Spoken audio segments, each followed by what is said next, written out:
el karma mira más al adverbio que el verbo, dice un verso sánscrito. Lo que significa que el karma mira más los propósitos interiores que las acciones exteriores. Una persona puede hacer obras de caridad, levantar edificios, etc. Y sin embargo, detrás de esas acciones que podemos considerar buenas, hay egoísmo, hay vanidad, hay soberbia, hay orgullo, de modo que en la raíz de la actividad puede haber mal y no bien. Y en la actividad, si no somos profundos, si somos superficiales, decimos qué bien, cuando en realidad el origen de esa acción no es buena, está centrada en el propio eu, es egoísta y algunas veces inclusive crueles. En una oportunidad leí una historia de un hombre muy malo que de noche y en la oscuridad quebraba las piernas de su pueblo, de la gente de su pueblo. Y a la mañana siguiente, a la luz del día, daba muletas, donaba muletas. Así que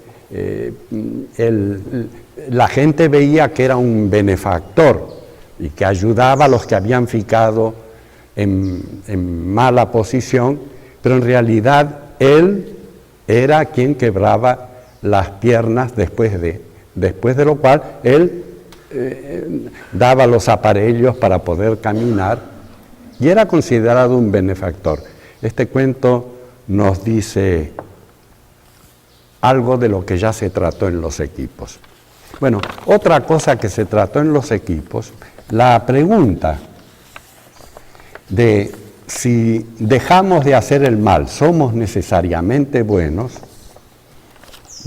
Creo que fue muy bien tratada, ¿no? El informe trató este asunto. Mañana a la tarde vamos a trabajar casi exclusivamente sobre un fragmento de la doctrina secreta dedicada a los estudiantes serios de teosofía. Y es un fragmento en toda la doctrina secreta en que Blavatsky habla personalmente. Es un mensaje de ella. Mañana vamos a leer todo ese fragmento y lo vamos a ir comentando. Y con ese fragmento de la doctrina secreta vamos a concluir el trabajo de esta semana. En ese fragmento adelanto una sola idea.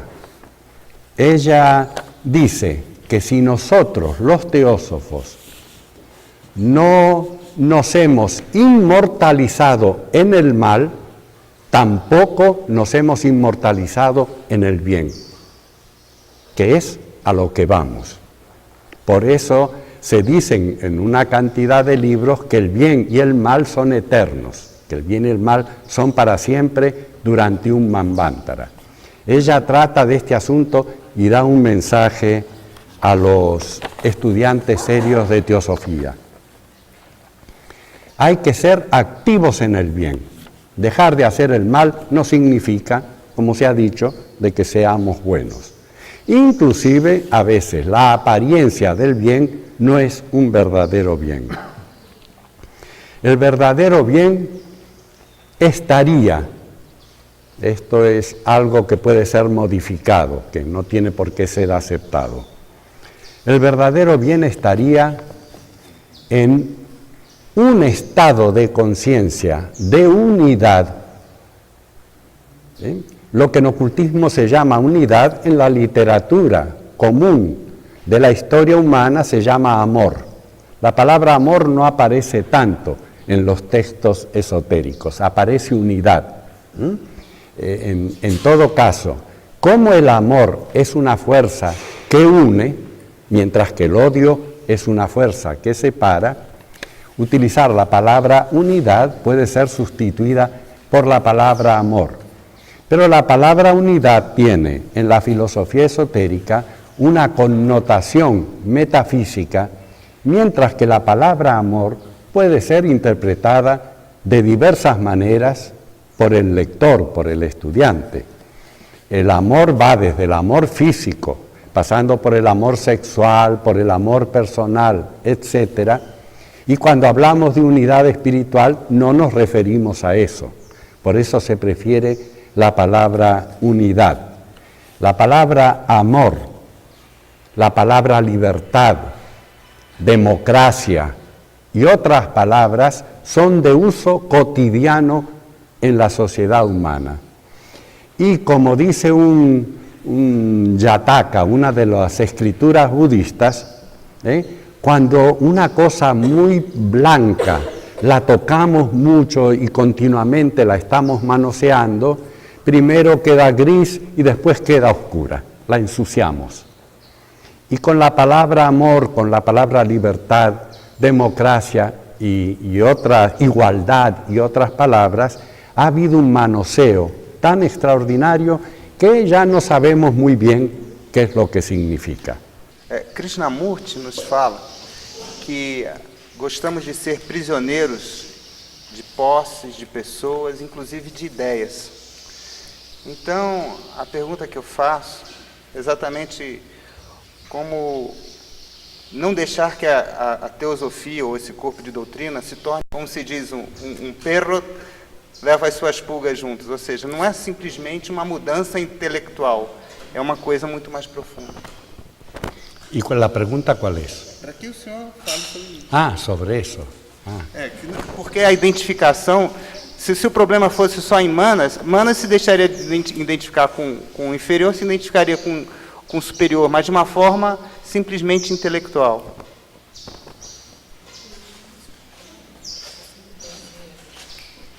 Sí, más que una pregunta es un tema que me propone Alexandre para que yo desarrolle. Se puede dar una palestra sobre eso, es un tema para una palestra hablando en serio, sí, es un tema profundo ese, ¿no? Mira, Alexandre, en esta vida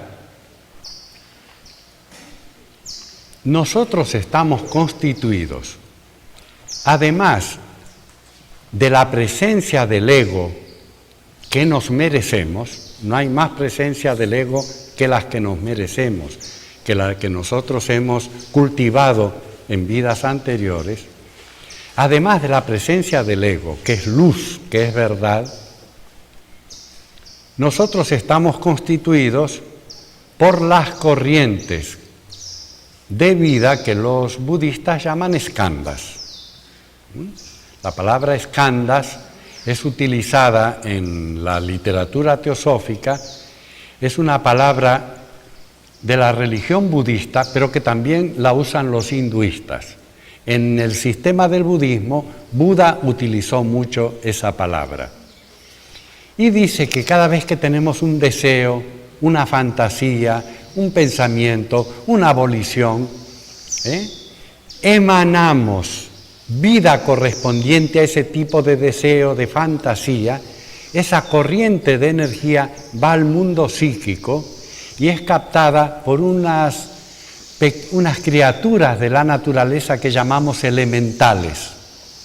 Esas criaturas de la naturaleza no tienen, por su evolución muy simple, no tienen ni pensamiento ni voluntad propia, pero se apropian del pensamiento, del deseo y de la voluntad propia de los seres humanos y constituyen un pequeño ser al que nosotros hemos dado vida. Mientras caminamos por el mundo, nuestras emanaciones, que son vivas, dan vida a una gran cantidad de seres, a una gran cantidad de pequeños seres llamados skandhas en la filosofía del budismo.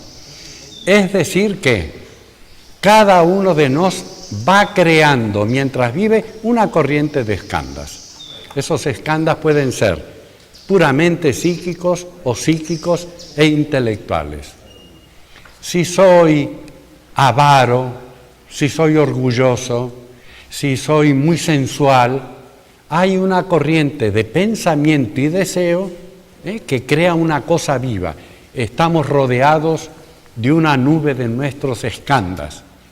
El maestro ya dice cuánto skanda, entonces no lo podemos engañar mucho, ¿no? El que no tiene la vista psíquica puede quedar engañado porque los skandhas los disimulamos, pero ante la vista superior no hay mucho engaño. La corriente de skandhas pasa de una encarnación a otra. Se va mudando durante la vida, pero a la hora de la muerte, como es una corriente viva psíquica, no muere con el cuerpo físico. Y como es una corriente de deseos, busca un nuevo cuerpo para seguir experimentando en ese nuevo cuerpo. La corriente de deseos, y hay muchos deseos en nuestra vida, busca un nuevo cuerpo para seguir expresándose en ese nuevo cuerpo. Por eso la escuela del budismo del sur dice que no hay un eu que reencarne, sino que reencarna un conjunto de skandhas. Y en un nuevo cuerpo, ese conjunto de skandhas constituye el ser psíquico. Entonces las personas van creciendo y van actualizando los deseos que tuvieron en vidas anteriores. Fuimos, por ejemplo, muy fanáticos de una religión. Entonces creamos una corriente de skandhas con relación a nuestro fanatismo y a nuestra adhesión a una religión cualquiera.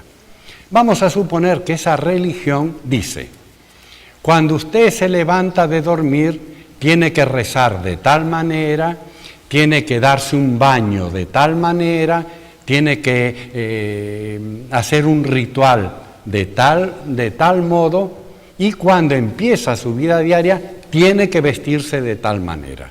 Entonces, cuando sale a trabajar, tiene que actuar con los demás de tal modo, tiene que viajar de tal modo, tiene que contestar de tal modo.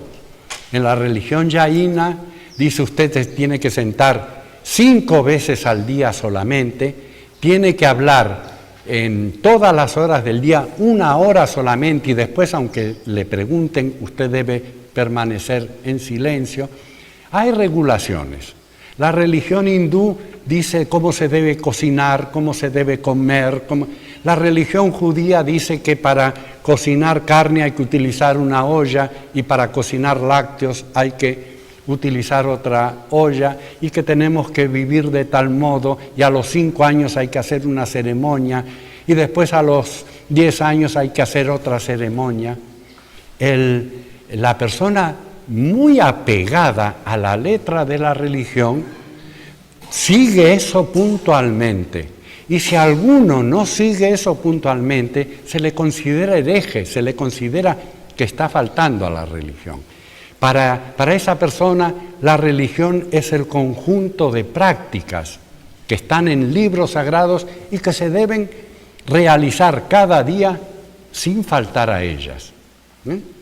Se considera más religioso y superior el que realiza todo eso.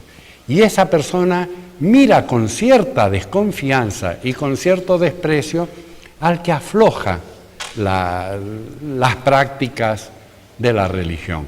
Y mira con horror al que dice: muchas de estas cosas no sirven para nada, son inservibles. ¿Para qué ustedes hacen todo eso si la vida religiosa es otra cosa? La persona más inteligente y más abierta es empezada a considerar por los sacerdotes y por la gente que cumple fielmente con desconfianza. Inclusive empiezan los ataques. Entonces se crea una santa inquisición. Todas las religiones han tenido una especie de inquisición, y es que los que hacen una religión muy formal no admiten libertad de pensamiento, de que el pensamiento pueda volar y pueda ir más allá de los límites de esa religión. ¿Es una forma de miedo, busca de seguridad psicológica? Un psicólogo diría que es busca de seguridad psicológica. Eso sería una interpretación.